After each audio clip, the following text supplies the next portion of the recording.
It's like, it doesn't have to be like $5, and I still would be like, thank you so much. Yeah. Like, it's just God working and using. It's like a partnership, and That's cool. am thankful for those and for those people. So That's cool. Thank you. Yeah.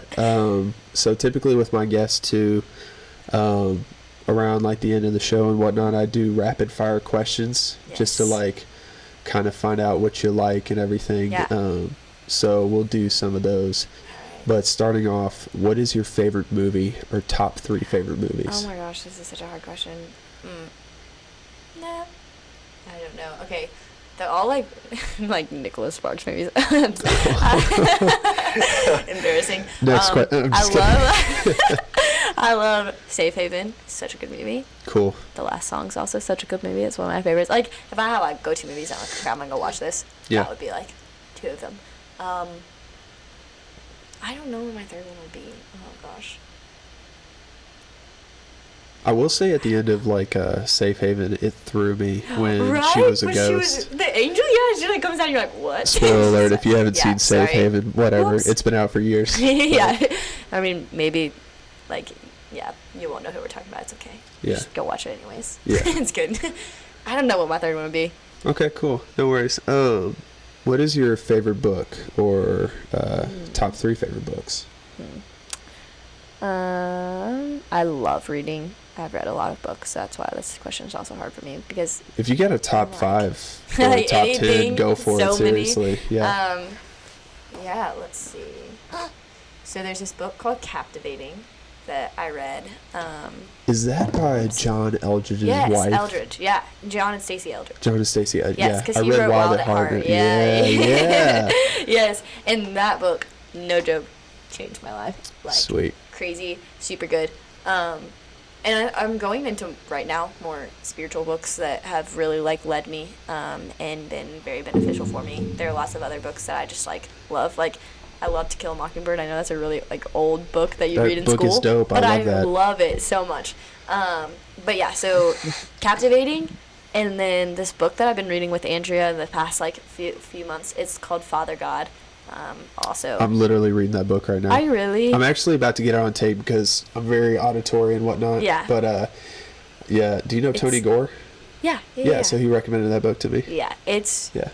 so good. I'm gonna read It's that. so hard to read. Like it's in like, and so it's captivating in the way that like, it brings out a lot and it makes you think really deep, and that's like tough at times. But it's so good and so like you grow so much reading that.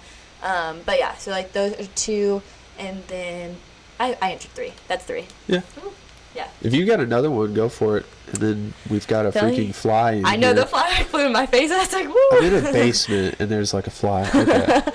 It just came out of nowhere and it was like going right in the middle of my nose. But the other one that's also very just like spiritual would be Uninvited. Is the name of that one? That is, I've heard of that one. I actually yes. haven't read that one. I heard that was kind of It's more more of like a Girl. girl's. It's gonna say it's more geared towards girls. Yeah. But it's also so good. It talks a lot about like rejection, is because Yeah. you think of uninvited. Yeah, Rejection. yeah. But yeah. Is super it good. like All forgiveness. rejection? Like, is it like feeling rejected, or is it like how to reject a very immature boy? That's like No, it's like the feeling of rejection of okay. like, and how that takes root in your heart in different ways, whether that's like rejection from a boy or from your family or from your friends, and in many different ways, and things that you didn't realize were rejection. So it's good. Those are 3 that I'd probably like read again for spiritual reasons. And Cool. Next question. What is the best piece of advice you've ever received? Oh. And it can be multiple, of course, Oh like my if you gosh. can't think of any These are right off such the hard bat. questions. I'm also terrible at rapid fire questions. I'm like, I don't know. Let's see. I got a buddy who's so philosophical that I never do these questions with because he just like goes off in outer space and I'm just like, okay. Yeah, okay. Not me. I'm sitting here like, I don't know. Best piece of advice I've ever received. I've received a lot of good advice in my years. 18 years. I said that like I've been alive forever. Like in my the years of my life. In my almost 2 decades of being on this planet. Not even like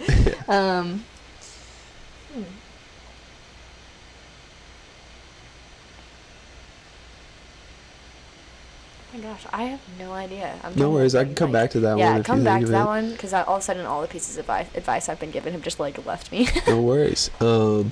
With the audience and anybody that gets to know you, what is one thing that, like, or what are a couple things that you would love for people to know about you right off the bat? Well, this is also funny because I just wrote, like, my About Me page. So it's, like, all these things I'm thinking of. I was like, it's funny because it just sits there. Yeah, so you've probably already realized in this, I love Jesus and I love art and, like, those things. And I... Let's see. Two big things. I love chocolate chip cookies. There you go. There you go. That's important. That's an important part of me. That's a very important thing. It is very important. Everyone that's needs more to know important that. to me than you realize, in all honesty. But, yeah. It should be. It's a very, like, central thing in my life. I really need that. It's like that food pyramid. Chocolate chip cookies right at the top. Right at that point. Yeah, that's it. Yep. That was my favorite food group. That's cool. Yeah. So art, you love Jesus, and chocolate chip cookies. Yes. All right, cool. Three quick answers, but... And then, what is your favorite music, band, and song? Okay. Right now, my favorite song is, and has been for a while, House on a Hill by Amanda Cook. Okay. It is a song that I swear almost every time I listen to I cry, because it's like one of the songs that you can, like, feel the Lord's presence, and I'm gonna have to check that out. It's literally it's mind-blowing. Like, it makes me cry every time. It's beautiful. And then my favorite band or artist,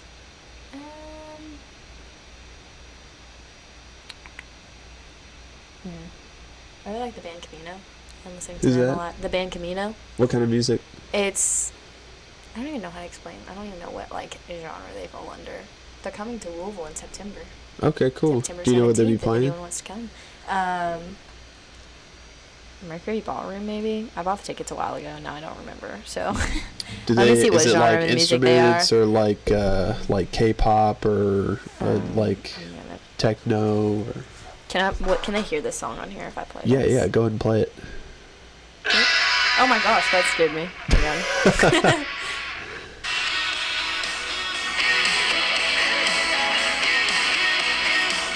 That sounds like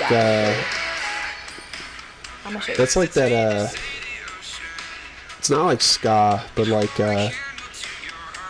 it's like alternative pop. Yeah, rock. I was gonna say kind of like alternative pop, but I was like, I don't really know if it's considered alternative, so I'm trying to see if there's another song people... That's like when they're most popular. That's why I played that one. Okay, cool. So, anyways, them. And then I love Ben Rector. I've loved him forever. That's probably my favorite artist. Sweet. Whenever you ask, like, favorite, I'm trying to think of, like, long-time favorite and not just, like...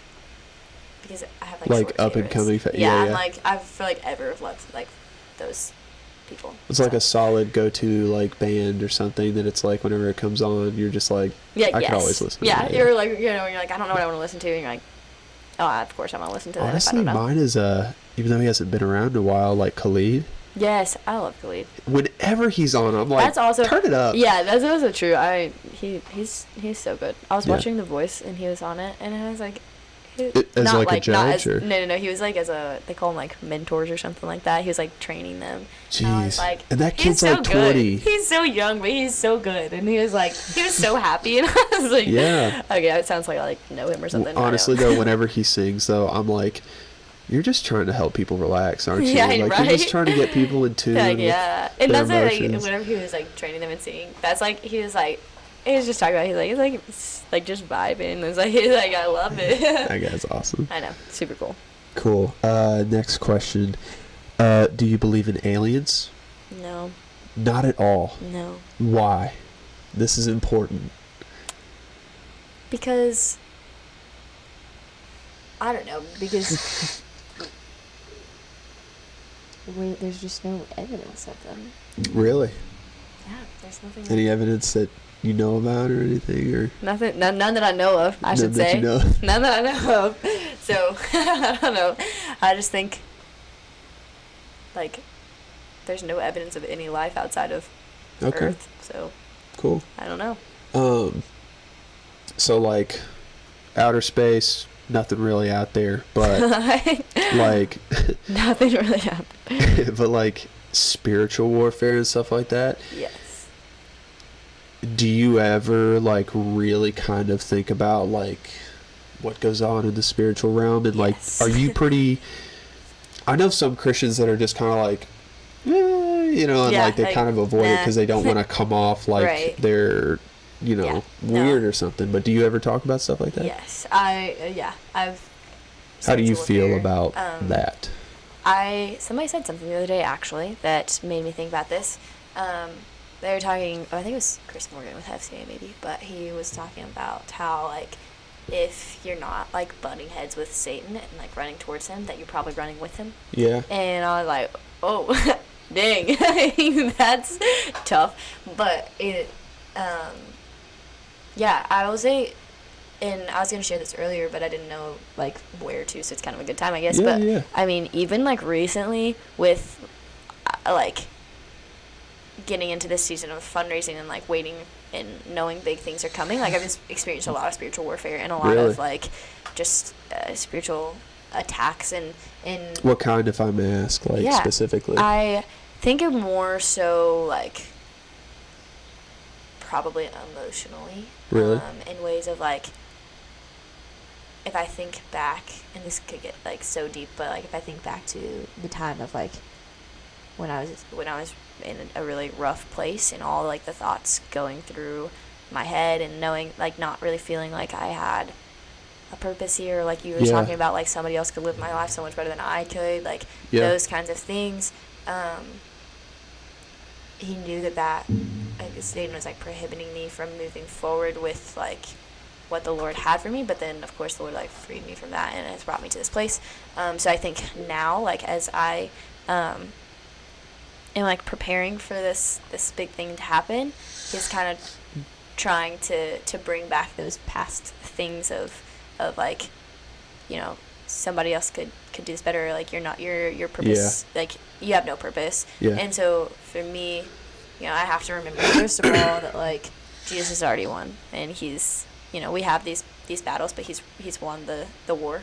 And cool. I have been trying just to remind myself of like I have to stay focused on him and on that and on the fact that there are big things coming and that he has brought me to this place, and that he is so much more powerful than Satan, and he can't touch me. So that's all I gotta say. I feel that he doesn't like when things are happening and when God's working, and he's gonna do a lot of pushback. So. You'll have to ask Andrea about this, but like when we were in Sicily and stuff, the spiritual warfare. I mean, it was fairly regular, but like one of the things that like stood out to me where everybody's like, oh, I've been going through some spiritual warfare, and everybody's like, oh yeah, brother, or something like that.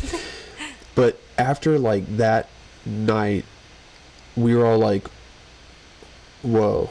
Like, so what ended up happening was we had been working with West African refugees the whole time.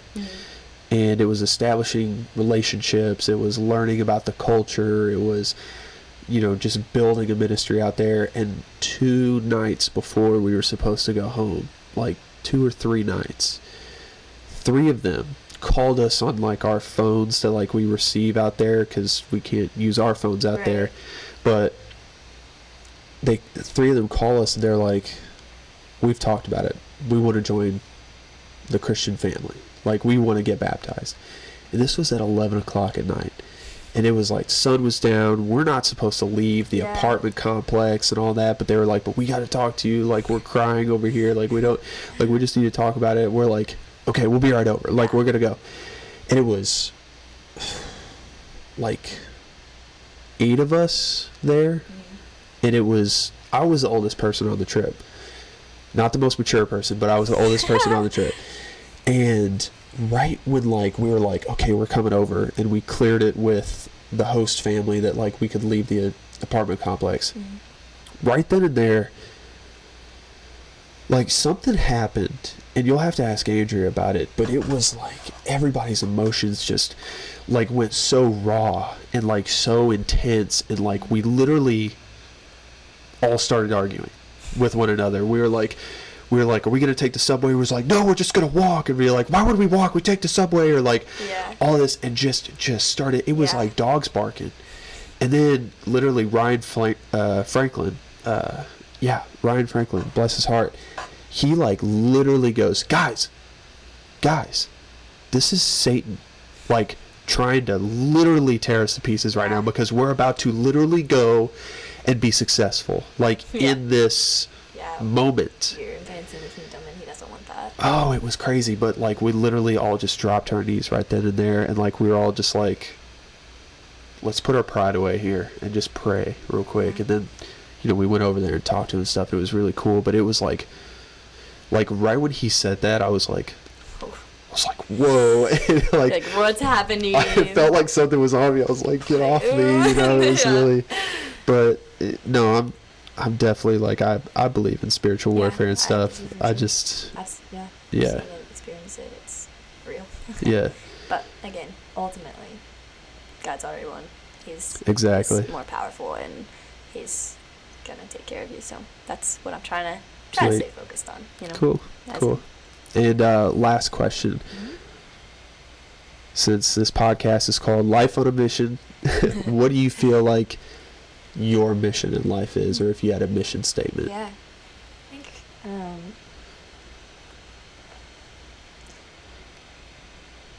it'd probably be,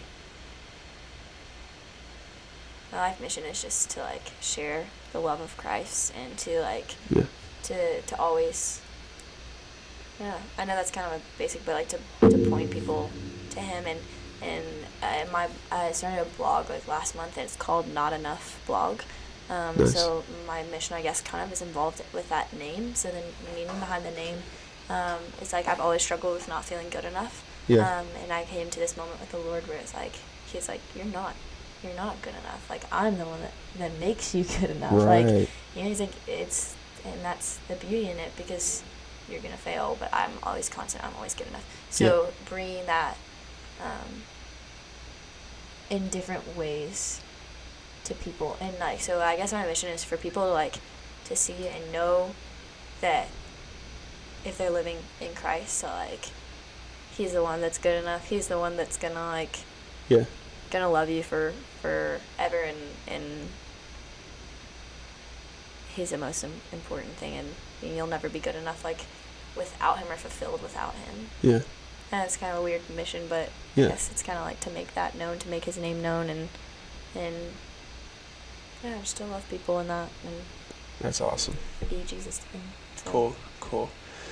All right, Mya, I think we'll wrap it up here, and thank you for being on the show. Thanks for having me. Everybody, if y'all are interested in donating to Mya's mission, I'm gonna post all of the different handles and websites and whatnot that you guys can reach at the bottom of our posts and whatnot, and then just keep up with her story, because you've obviously got some amazing things going on, and I can't wait to see what happens. But I'm so excited. Thanks for being on. Yeah. And thanks for listening, you guys. We will see you later.